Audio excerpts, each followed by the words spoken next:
Plural TV, Jesús Daza.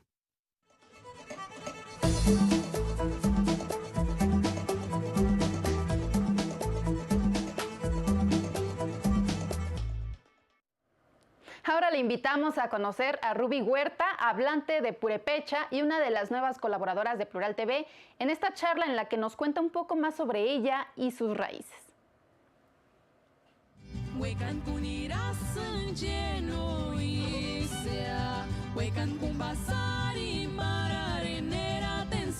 Al purépecha se le considera una lengua aislada, es decir, que no tiene relación con ninguna otra familia lingüística en el mundo.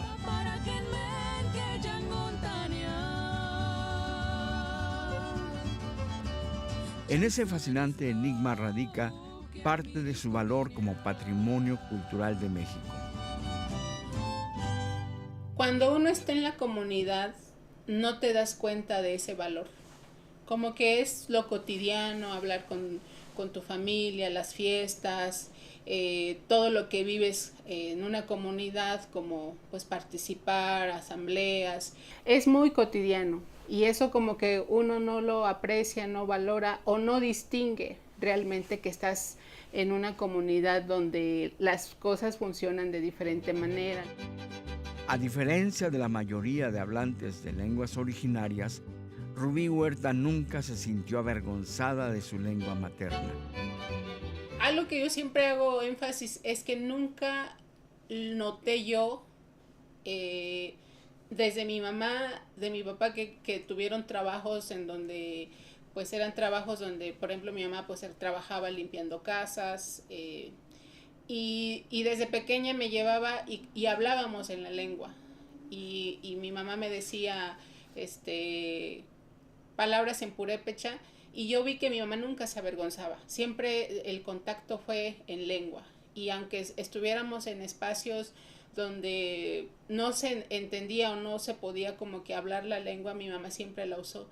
Eso a mí me dio una seguridad muy fuerte porque a diferencia de muchas personas que conozco y me dicen es que yo sufrí violencia por hablar mi lengua o racismo, entonces yo empecé a hacer un recuento desde mi memoria en la infancia y me acuerdo que en una de las casas más ricas que trabajaba mi mamá, el que la empleaba, le decía, ¿qué dialecto hablan?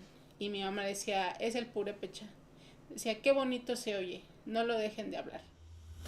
Irónicamente, el ingreso a la universidad para estudiar la carrera de historiadora tuvo un doble efecto en la relación de Ruby Huerta con el purépecha. Empezar a ver que tu lengua, que tu aspecto, que muchos elementos que uno tiene, eso que te debilita es lo que después te puede fortalecer en otros ámbitos, ¿no?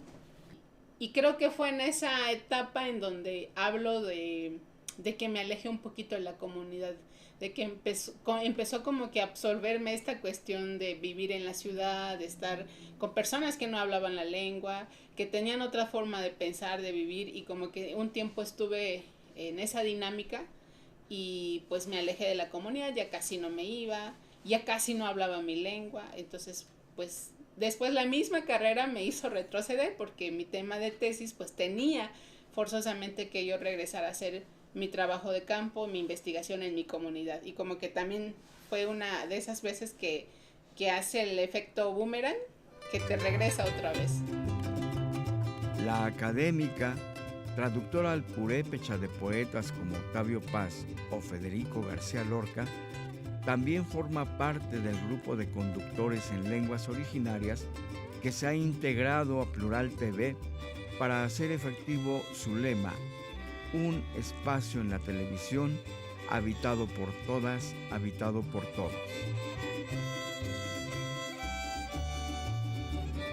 Rubí admite que actualmente hay un cierto reconocimiento a los pueblos originarios y sus culturas, pero también ve en ello el riesgo de que prevalezca una visión folclorizante.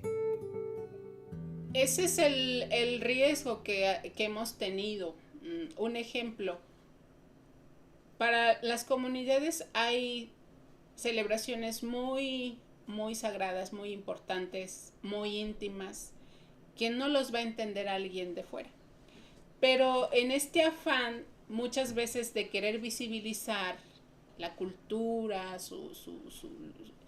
o lo que presume muchas veces el Estado, los textiles, las fiestas. Caso muy particular pasó con la Noche de Muertos en Janitzio. Se fueron a filmar una película en los años 40 más o menos, y pues de ahí vino toda esta cuestión de que se hace una celebración muy bonita en Janitzio, el Día de Muertos, y hacen esto y hacen eso. Y a partir de eso, pues actualmente se ha vuelto un caos, porque todo lo que tiene que ver con la intención de la ritualidad de esta celebración, pues se ha visto ya de manera muy folclórica, por todo lo que se dice ya desde el fuera, desde atraer al turismo, atraer al turista que vea cómo celebran la Noche de Muertos en Janitzio, en Pátzcuaro, y eso ha beneficiado a las empresas, ha beneficiado a los hoteleros, a las cadenas restauranteras, pero a las comunidades les ha afectado mucho. Y a pesar de esto, Rubí Huerta sostiene que no se puede hablar de una pureza de las culturas. Sería una gran mentira pensar que hay culturas puras, o sea, caer en este engaño de que somos descendientes directamente de calzón. No, yo pienso que parte de la sobrevivencia que ha tenido la cultura purépecha, al menos, es que ha sabido adaptarse a diferentes épocas y a diferentes momentos, y también a las cosas que han venido de fuera. Para muestra, mi vestuario. Muchos me dicen, es muy bonito tu vestuario, le digo, pero esto ya no tiene que ver nada. Las telas, los elementos que usan, se han innovado, se han ido innovando, los rebozos de plumas.